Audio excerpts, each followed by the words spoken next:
18वीं लोकसभा के लिए ओम बिरला को स्पीकर पद के लिए दोबारा चुन लिया गया, लेकिन डिप्यूटी स्पीकर पर तो अब भी संशय बना हुआ है। 17वीं लोकसभा में मोदी सरकार ने डिप्यूटी स्पीकर का पद खाली रखा था, जबकि 16वीं लोकसभा में यह पद एआईएडीएमके के एम थंबीदुरई को दिया गया था। इस बार बीजेपी ने अब तक डिप्यूटी स्पीकर के पद को लेकर चुप्पी साध रखी है।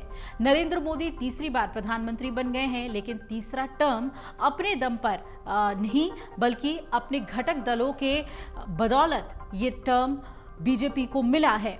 इस बार मोदी सरकार के बदले एनडीए सरकार है और ऐसे में कयास ये लगाए जा रहे हैं कि एनडीए की जो मुख्य सहयोगी पार्टियां हैं, जिसमें टीडीपी और जेडीयू अहम है, उन्हें डेप्यूटी स्पीकर पद बीजेपी दे सकती है। लेकिन चंद्रबाबू नायडू की तेलुगु देशम पार्टी ने कहा है कि उसे डेप्यूटी स्पीकर का पद हासिल करने में कोई दिलचस्पी नहीं है। इस बार बीजेपी ने ओम बिरला का नाम फिर से लोकसभा अध्यक्ष पद के लिए जब आगे किया तो विपक्ष से सहमति बनाने की कोशिश की गई और मुख्य विपक्षी पार्टी कांग्रेस ने बीजेपी से कहा कि वो लोकसभा अध्यक्ष के लिए ओम बिरला का समर्थन करेगी, लेकिन इसके बदले में उपाध्यक्ष का पद विपक्ष को दिया जाए। बीजेपी इसके लिए तैयार नहीं हुई तो कांग्रेस ने ओम बिरला के खिलाफ लोकसभा अध्यक्ष के लिए केरल से अपने सांसद के सुरेश को आगे कर दिया था। हालांकि ओम बिरला को ध्वनि मत से अध्यक्ष चुन लिया गया, लेकिन उपाध्यक्ष को लेकर अब भी रहस्य बना हुआ है। आपको बता दें कि पहले लोकसभा उपाध्यक्ष का पद विपक्ष को ही मिलता रहा है। जैसे मनमोहन सिंह की सरकार में बीजेपी के करिया मुंडा डिप्यूटी स्पीकर थे। एनडीए के भीतर टीडीपी के रुख को लेकर कहा जा रहा है कि वो सरकार में पदों को लेकर दिलचस्पी कम रख रही है। कहा जा रहा है कि टीडीपी का पूरा ध्यान राज्य के लिए फंड पर है। टीडीपी को मोदी मंत्रिमंडल में एक कैबिनेट मंत्री और एक राज्य मंत्री का पद मिला है। टीडीपी के एक नेता ने मीडिया में यह कहा कि उसे केंद्र सरकार के विशेष आर्थिक पैकेज चाहिए और उसकी पूरी दिलचस्पी इसी में है।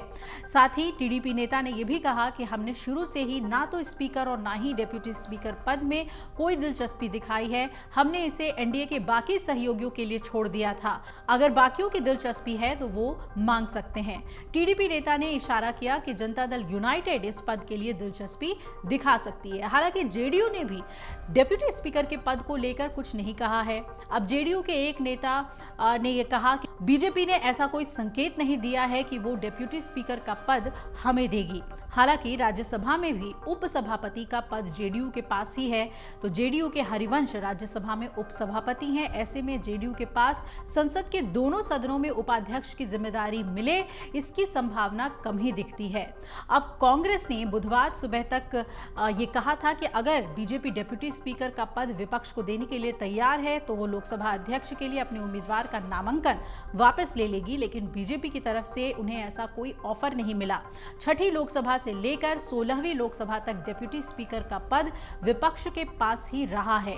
आजाद भारत के इतिहास में 17वीं लोकसभा पहली लोकसभा थी जब डिप्यूटी स्पीकर का पद खाली रहा।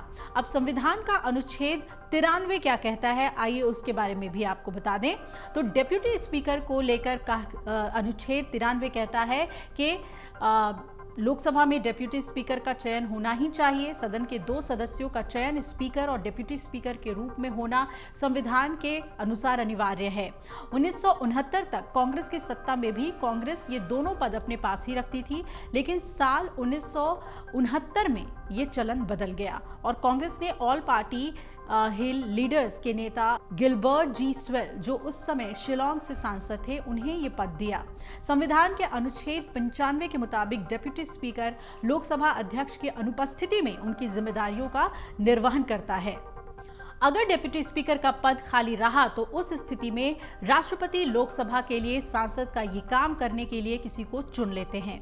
अनुच्छेद 94 के मुताबिक अगर स्पीकर अपने पद से इस्तीफा देते हैं तो इस इस्तीफे में उन्हें डिप्यूटी स्पीकर को ही संबोधित करना होता है। वहीं 1949 में संविधान सभा में इसे लेकर बहस हुई थी। डॉक्टर भीमराव अंबेडकर का कहना था कि स्पीकर का पद डिप्यूटी स्पीकर के पद से बड़ा होता है, ऐसे में उन्हें डिप्यूटी स्पीकर को संबोधित नहीं नहीं करना चाहिए बल्कि राष्ट्रपति को संबोधित करना चाहिए। लेकिन तर्क ये दिया गया कि चूंकि स्पीकर और डिप्टी स्पीकर का चयन सदन के सदस्य करते हैं, इसलिए ये पद की जवाबदेही सदस्यों के प्रति है। चूंकि सदन के हर सदस्य को इस्तीफे में संबोधित नहीं किया जा सकता, ऐसे में स्पीकर और डिप्टी स्पीकर को ही संबोधित करना चाहिए, क्योंकि वो सदन का ही प्रतिनिधित्व करते हैं। इसके साथ ये भी तय हुआ कि अगर स्पीकर इस्तीफा देते हैं तो डिप्टी स्पीकर को संबोधित करेंगे, और अगर डिप्टी स्पीकर इस्तीफा देते हैं, ऐसी स्थिति बनती है तो वो स्पीकर को संबोधित करेंगे। अब बात आती है कि आखिर बीजेपी ने इस पद पर अपनी चुप्पी क्यों साध रखी है। दरअसल बीजेपी के अंदर ये मंथन चल रहा है कि वो कांग्रेस की तरह ही, जो पहले कांग्रेस ये दोनों ही पद अपने पास रखती थी, उसी तरीके से बीजेपी इन दोनों पदों को या तो अपने पास रखे या अपने सहयोगी दलों को दे। ऐसे में जेडीयू और टीडीपी दोनों ने ही अपनी बातें रख दी हैं। अब बीजेपी को ये फैसला लेना है कि वो किस तरीके से डिप्टी स्पीकर के पद को अपने पास ही रखती है। दूसरी तरफ विपक्ष का जो तर्क है और विपक्ष ने जो अपनी ताकत दिखाई है इस बार लोकसभा चुनाव में और सदन में भी वो ताकत देखने को मिल रही है, उसके मुताबिक बीजेपी में ये मंथन चल रहा है कि क्या ये पद हमें विपक्ष को देना चाहिए, इंडिया गठबंधन को देना चाहिए। तस्वीर क्या उभर कर सामने आती है ये देखना बहुत ही अहम है, लेकिन इतना तो जरूर समझ में आ रहा है कि बीजेपी ने एक बहुत ही खास रणनीति के तहत ही स्पीकर पद पर अपनी चुप्पी साध रखी है। क्या पहले की तरह ही बीजेपी डिप्टी स्पीकर का पद खाली रखेगी या फिर इस बार किसी को बनाती है वो डिप्टी स्पीकर, ये देखना अहम होगा। अगर आप ये वीडियो YouTube पर देख रहे हैं तो हमारे चैनल को सब्सक्राइब करें और बेल आइकन को दबाना ना भूलें। अगर आप Facebook पर ये वीडियो देख रहे हैं तो हमारे पेज को लाइक करें।